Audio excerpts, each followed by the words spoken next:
The skilled nursing industry has come under a lot of pressure, and it's had its ups and downs. But there's one person that has always been in it over the years, and that is you, Arnold Whitman, CEO of Formation Capital. You've been investing in these properties for 15 years, 10, 15 years. What is it about the future of skilled nursing operations that you see that is positive for you right now in the sector?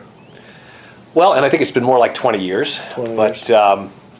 I think from our perspective, skilled nursing, if you look at it as what it really is from a licensure standpoint, what you're allowed to provide under that license, and then the opportunity of providing certain healthcare services at a lowest cost point, which would be, for instance, discharges from hospitals, recovery from surgery, short-term stay, recovery type procedures, that the skilled nursing license and the business itself has a tremendous opportunity going into the future. And I think that comes with sort of our philosophy of modernization, which you and I have talked about in the past, but I think also has a place here in the healthcare spectrum.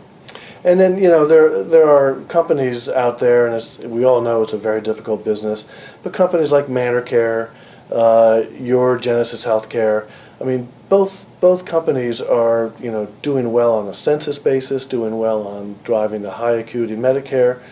Why are other providers not being that successful in this kind of a market environment? Well, I think it's getting more challenging because of some of the changes in the Medicare and the concurrent therapy, the anticipation of RUGs 4. I think the whole uncertainty of healthcare reform is going to be very challenging for small operators. I think actually most companies, if you look at financially, have done fairly well over the last couple of years. When I say companies, regional operating providers, the mom and pops, I think it's kind of a mixed bag. I think the challenges have been around the states that they're operating in, the reimbursements in that state, if they're primarily Medicaid providers. I think those that are more focused on the Medicare population and the subacute care have done well and will continue to do well. But why? Why are they? How are they able to succeed when others are not? Well, it's math. It's pure and simply margins that are affordable to Medicare residents, the overhead that's allocated to the nursing home itself, and the ability to drive revenue through the service side and the Medicare reimbursement structure. And you go back, it's probably around the mid-1990s, with assisted living really coming onto the scene in full force. Everyone was writing the obituary of the skilled nursing industry, and they were wrong. And we all know they were wrong. So what's going to be the main focus of skilled nursing providers this decade? Well, again, I truly believe that the modernization of skilled nursing, where you're refurbishing assets, where you're rebuilding assets, and you're truly making them into a post-acute, high acuity, transitional platform, that business has a tremendous future.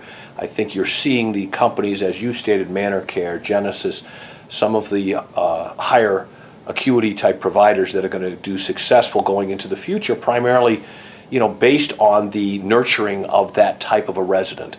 I think the more modern, the more high level of quality of care providers, the integration of nurse practitioners, the relationships with the hospitals, and the sort of this network of healthcare and services that are being developed will include the skilled nursing sector in a big way. And I think as you start to get into the potential of bundling, I think they will be a successful story there in that element as well. So when we get the bundling of it, which 10, 15 years ago we were calling it, everything was capitation, and Right. that kind of died away.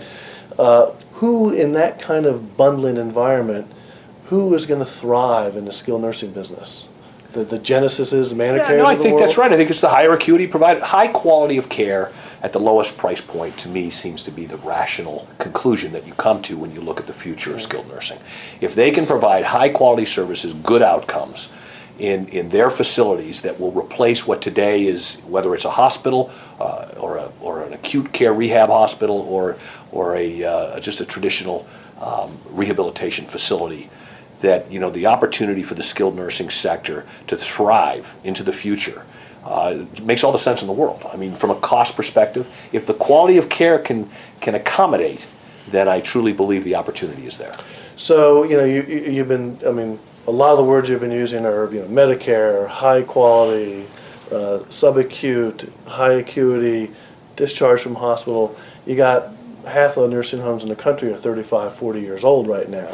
So what is going to happen, you know, looking in the future of the industry, how many of those are going to survive, or can they survive? Can they be modernized? Well, a good question, a very good question. And if you look at the statistics, you know, that Nick provides, you will see that the number of nursing homes is going down.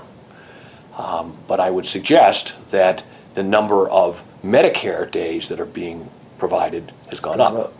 You've got a bifurcation that's taken place naturally, whereby the more rural Medicaid, you know, the traditional nursing home as it's thought of, will have a hard time in the future. I think it'll have, unless there are changes from a reimbursement standpoint that are favorable for the Medicaid system for those facilities. I see that trend continuing, where there are going to be fewer and fewer beds in that system. On the other hand, I see the higher acuity, the more metropolitan area, the ones that are thriving in those networks and in those subacute settings and in those relationships with the hospitals as being the winners. Okay. And, you know, reimbursement has always been an issue. Yet, you know, through the years, you say 20 years, through the years with all the ups and downs of reimbursement, you know, you have seemed to adjust and you've succeeded. You know, if you can do that, I'm not, you know, demeaning you at all, but I mean, if you can do that, why are so many investors still afraid of that when you have been so successful through the ups and downs? I mean, why isn't that proving something? You know, I would use the example of what just happened to skilled health as the answer to the question. You know, if you're an institutional investor and you're looking at this business and you're saying, you know, I'm interested in investing, it seems like the skilled nursing sector has done very well, has given good returns to its investors. Why aren't I in this business? Now, not to mention the numerous issues of regulatory reimbursement, liability, so on and so forth that they're challenged with. You know, the 50 different reimbursement states that you've got to deal with and get your arms around. But all of a sudden, you see something take place in the industry that you know has a price tag potentially that could have been completely devastating for that company in that situation. You can't help but step away and go, that can happen. I mean, this happens. When outsiders and people who don't understand the industry see those things, it just perpetuates that perception that this is something I don't want to get involved in.